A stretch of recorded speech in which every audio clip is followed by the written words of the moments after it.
wegatta nange ojja kumpulira era okubanga omalako saagala bano basajja bansindika njake omalako oba tomalaako njagala omusajja asobola okumpuba rawundi 5 n'okweyongerayo bano baamu 2 seetaaga genda owase nnyoko abasajja twabako okutuwasa ne muteeka mu buzigo bw'olizimba oliddamu n'onkubira kakati kyemba amannya agafunye ebizibu oba okugema amannyo obutafuna bizibu bw'obanga okozesa Pepsodent buli lwoseka buli muntu agamba munnange mukunja seka amoti seka damu amoti oseke wange sanyo yakalanga ako nokabukanga haina ebizibu tuli mu plani bagamba batukolere eri amoti nga liri yekka katugende mu ndobeso Pepsodent tumukozese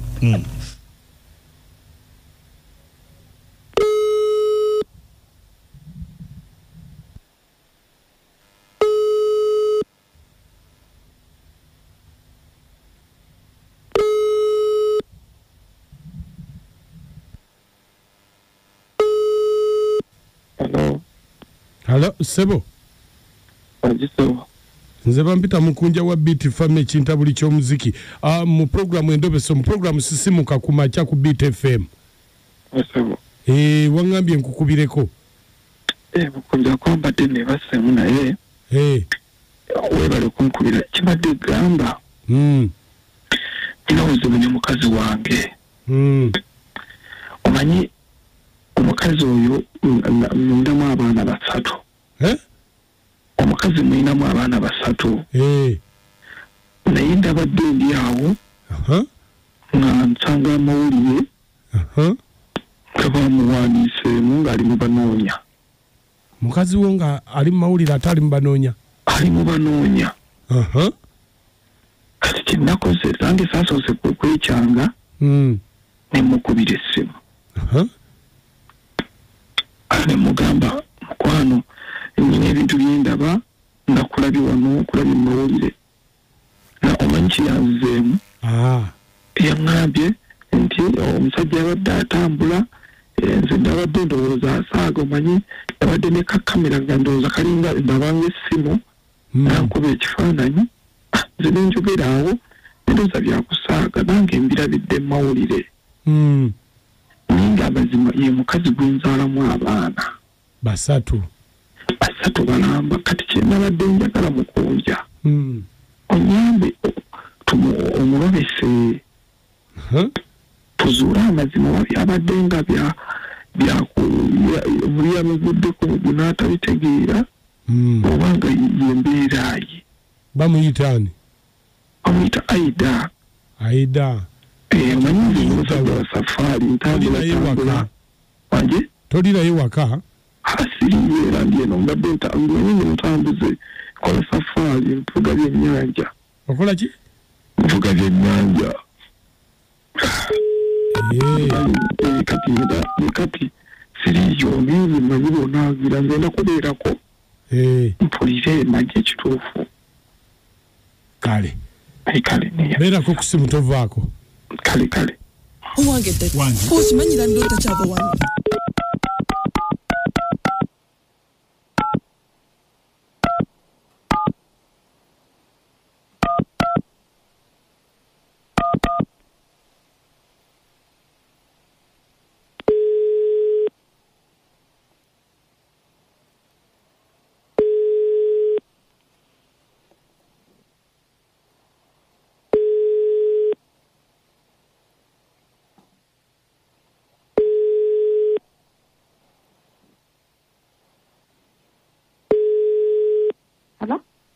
Aida.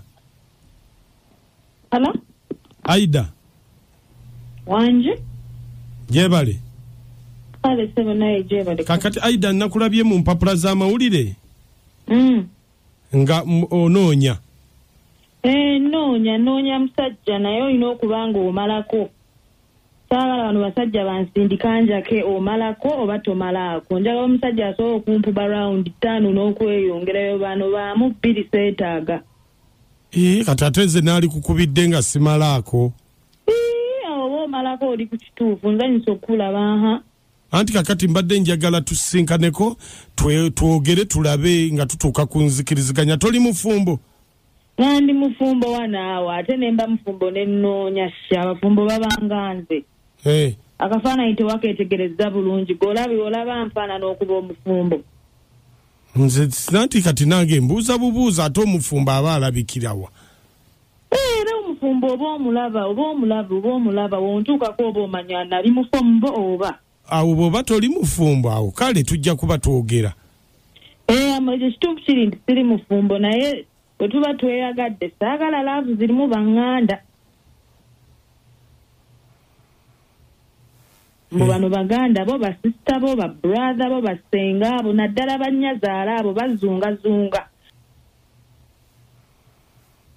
Ayinza okujja n'obugomesi bwajja azungazunga ebisibaagala saagalira ddala njagala tuwe babiri twerage laavu yaffe kuba wentuukidde okunoonya laavu saagala bumanya baŋŋanda zo simanyi onaani kinaasoboka ekyo oba kiriko buzibu naye nze kati oyinza okubeera wazaalako kiya nzaala biki sizaalangako era bwona ndaba omuntu azaddeko oba omumanyi sizaalangako nze n'ekirala by the way bwe tuba twakweyagala saagala basajja bayaye njagala musajja ali siriyasi ate newekuba kuzaala akaana aka kamu kakumala sisukka waawo kuba saagala ate ekinze ekinnoonyesa kati omusajja njagala laavu eri laavu eyaddala saagala ate okumeweewaka ate n'akaana kakaaba ate ono akoze bino ono ayagala biki ono ayagala buugi nedda njagala nga tulina obudde obwaffe babiri obusinga kati akamu kaba kakumala saa kuzaala nnyo bwana kunsumbuwa laavu ebeera y'abaana ate gwe toyagala baana n'abaana oludda bamalako emirembe omu aba amala nze ekindeese njagala nkulage laavu naawe ondage laavu eri yennyini njagala tulaavu ebyo by'obwana akamu kajja kumala kasita naye aba mwana nze kaba tekammala mba njagala abaana nga basatu abaana nga basatu ng'olwo akamu we kapameeri kano kaagala buugi ono maama biki akaana kamu kaba kakumala obwana nga busumbuwa ako kamu kaba kakumala kati gwobeerawa nze mbeera eno nansana naye ng'okakasa tozaalangako nkugambe sizaalangako omuntu eyali azaddeko oba omuwulira gata ziba zaata ababibi amabeere gaatuukadde eri ku maviivi okakasa wonaawe gatta nange ojja kumpulira era omuntu eyazaala oba omuwulira nze gata ziba zaata ojja kumpulira kale olina emyaka emeka naye oba abasajja mwabaaki kati emyaka gikwatirako ogwa oyagadde nze muntu oba oyagala myaka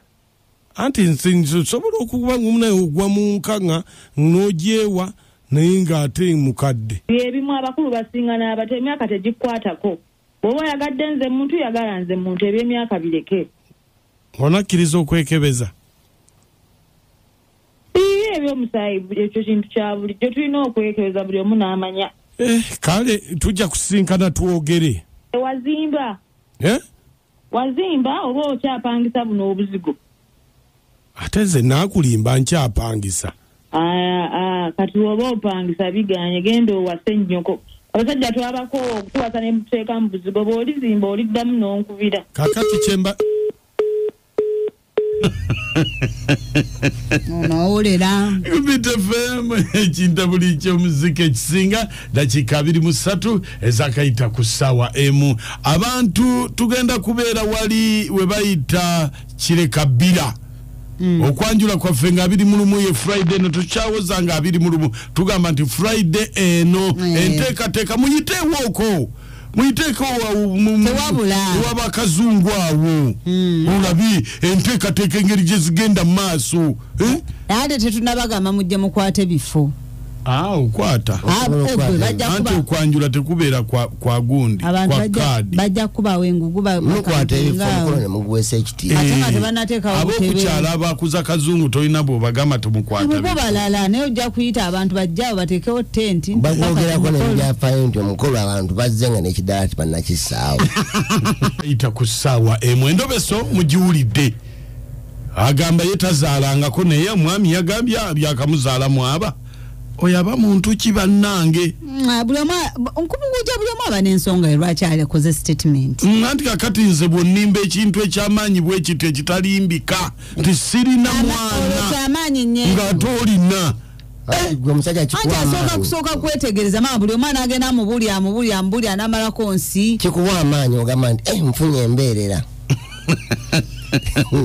abasuubuzi mwe bali kuweereza mukwano mukundowooza omulenzi alabye talina mukazi oyo si mukazi kyafuuka kiyaayu bambi omusajja watte engeri gyakola safaari alina musege wabula engeri gyawulya nti ayagala amaleko ajje eno emakindi bamulageko waliyo ab'enkwacyo getuyinayo abamalako ze maama faadi wano ku Lukuli Road ab'enkwacyo tetujja batwala katubaleke mubalese tubagala nnyo nze Kakanula n'ekyakonda kya district kakati munayo omukyala alabika alina yenga yekyabala kuba tosobola kuŋŋamanga omusajja atutaye yazala abaana be basatu ate omukazi atubuzabuza mutazaalanga alina kyayisaawo nga ye omukyala ayagala ssente abala majja abula bannange naye nze kyenzudde omukyala oyo bambi alabika ayayanira laavu omwami ono alabika ebintu tebitambula bulungi omwami olugendo olwo yandibadde alusalira amagezi ne lutambula bulungi pozi n'ekirala bannange abakazi temwegaana baana akwagala n'abaana bombagala nnyo abasimusirana na bale Dubai nange olemwa olina bugendera b'eppata zazaalako mukunjasooka genda otesitinga eppata ezo olabe ezazaalako ozimanyi naawe kati kirabika omusajja owewaka nsindika njake omusajja we genda weetereze omukazi ekimututte butamalaako mwebale kutuweereza nsenga nabuse ekikuba nkima atumiddeko amange emukyala nakituluusi pata zibadde mumaze siziwulidde enjiji tubadde tetunazituukako nange enzigi siziwulidde ba abantu bakeerayo oyo omusajja yawasa malaayo yamuveeko yo gambo bisabikeko naawe yamuveeko natabase kagala kyangattu bannange mpola alize nnyo naye alimba abasimusi good morning nakakulikayo manzaali na Sazi Monica wammwe njagala okugamba omusajja oyo mbu takyalina mukyala kati awo omukyala waatuuse mu banoonya mwesonyiwire ddala sinakindi n'okumugoba amugobe lwaki amumalira future bane ekiyamani kyambadde ali okusobola okukulisayo omuyidi n'omukulu Innocent yakola ne company Haven Hawk Property Consultant Kawanda Kirinnya Bigo na Sazi Monica